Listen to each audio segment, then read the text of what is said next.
Hello Dynamites, let's jump into the video that will light up your mind. Today's target is emphatic sentence. Let's master it like a pro. Emphatic sentence क्या होता है? जिसके ऊपर हम जोर दे के बोलते हैं। ठीक है, तो हम इसको तीनों सेंटेंस से एक एक एग्जाम्पल देखेंगे तो हमारा ये क्लियर हो जाएगा। जैसे मान लीजिए प्रेजेंट टेंस में मैं ही तो हूँ, हम क्या जोर दे रहे हैं कि मैं अपने ऊपर जोर दे रहे हैं, मैं ही तो हूँ, राम ही तो है। तो ऐसे तो इसको हम बनाते कैसे हैं, इंग्लिश में कैसे बोलते हैं, मैं ही तो हूँ, तो इसको ईट से बनाते हैं, ईट इज आई। ठीक, अगर पास्ट टेंस में जाएंगे तो ईच के जगह पे क्या लगता है, वाज लगता है पास्ट टेंस में, तो ईट वाज आई। और फ्यूचर टेंस में विल या शैल लगता है, तो आजकल विल ज़्यादा यूज होता है, हम विल को ही लगा के बना सकते हैं, इट विल आई। तो ये मैं ही तो हूँ, अगर राम ही तो है तो इट इज राम, राम ही तो था, इट वाज राम, राम ही तो होगा, इट विल राम। अब हम ऐसे ही सेंटेंस का प्लूरल देख लेते हैं। जैसे बच्चे ही तो हैं, बच्चे ही तो थे, बच्चे ही तो होंगे, यानी प्रेजेंट, पास्ट और फ्यूचर।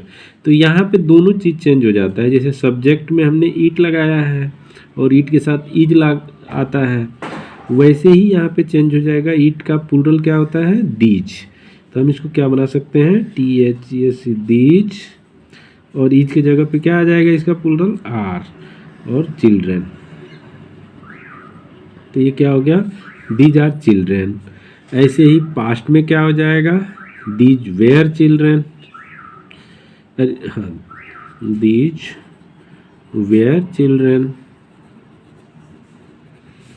और इसमें सेम ही रहेगा, विल ही रहेगा, बाकी यहाँ पे दीज हो जाएगा।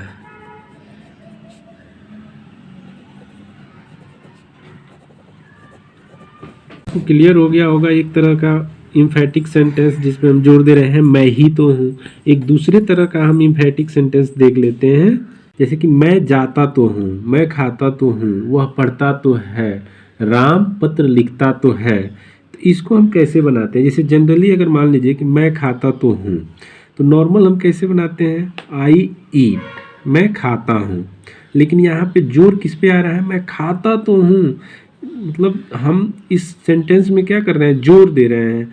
तो इसमें कुछ नहीं, जैसे हम प्रेजेंट इंडिफिनिट बनाते हैं, उसका प्रेजेंट इंडिफिनिट का निगेटिव बनाते हैं, या पास्ट इंडिफिनिट का निगेटिव बनाते हैं।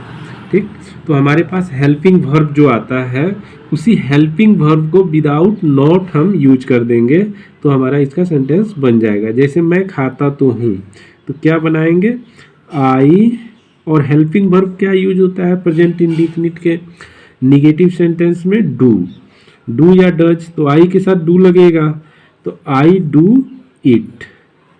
तो ये हमारा क्या हो गया, मतलब हम जोर दे रहे हैं, यानी खाने के ऊपर हम जोर दे रहे हैं, मैं खाता तो हूँ, है ना। ऐसे ही अगर हम पास्ट टेंस में इसको करें तो क्या लग जाता है, पास्ट इंडिफिनिट के निगेटिव में क्या लगाते हैं, हम डिड लगाते हैं।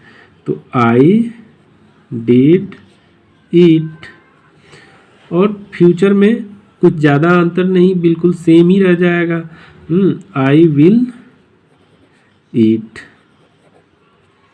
अगर मान लीजिए एक हम देख लेते हैं, अगर ये तो हमारा ये फर्स्ट पर्सन सिंगुलर है आई, ठीक है। एक हम ऐसे देख लेते हैं, जैसे राम जाता तो है, तो हम क्या लिख देंगे, राम, राम के साथ क्या लगता है, डू या डज, यानी राम है थर्ड पर्सन सिंगुलर, सिर्फ थर्ड पर्सन सिंगुलर के साथ ही डज लगता है, बाकी सबके साथ डू लगता है।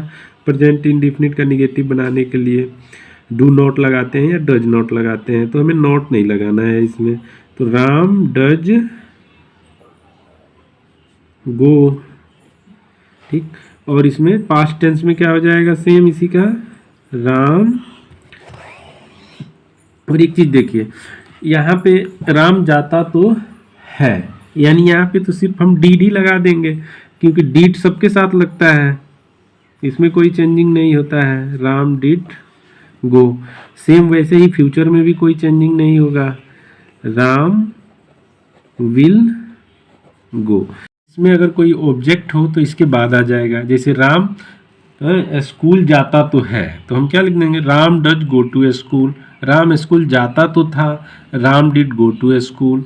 राम स्कूल जाता तो होगा, Ram will go to school. एक तीसरा हम देख लेते हैं इम्परेटिव सेंटेंस। जैसे हम किसी को ऑर्डर वगैरह देते हैं, जैसे गो देयर, मतलब वहाँ जाओ। इसको अगर हम जोर दे के बोलें कि वहाँ तुम जरूर जाओ, यानी वहाँ जरूर जाओ या वहाँ जाओ, तो हम उसको कैसे बनाएंगे। तो इम्परेटिव सेंटेंस में जब हम ऑर्डर देते हैं कि वहाँ जाओ, गो देयर, तो इसमें क्या छुपा रहता है, यू छुपा रहता है, यू गो देयर, है ना, तुम वहाँ जाओ। और इसको जब हम इम्फेटिक बनाते हैं कि तुम वहाँ जाओ या वहाँ जाओ, हम जोर दे के बोलते हैं, तो यू के साथ चूंकि डू लगता है, तो इसलिए इसका जब इम्फेटिक बनाएंगे तो हम क्या कर देंगे, डू गो देयर, है ना, वहाँ जाओ। तो ये था 3 प्रकार का इम्फेटिक सेंटेंस। और भी इस प्रकार का वीडियो देखने के लिए आप इस चैनल को, अगर आपको अच्छा लगता है तो please like, share and subscribe.